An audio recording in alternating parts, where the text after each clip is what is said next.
If you drive a Chevy Colorado and your key fob just died, don't sweat it. Here's a quick fix anyone can try. Let's save you a trip to the dealership.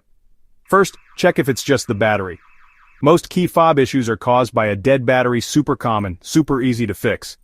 Open your key fob by gently prying the seam with a coin or flathead screwdriver. Inside, you'll find a small round battery, usually a CR 2032.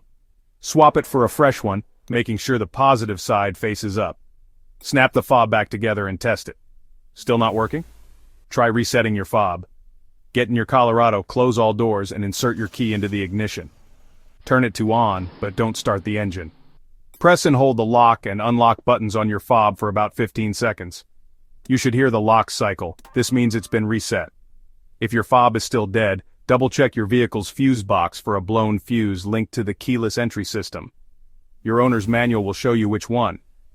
And if none of these work, it might be time for a replacement fob or a professional reprogramming. So before you call a tow truck, try these quick steps. Chances are you'll have your Chevy Colorado key fob working in no time.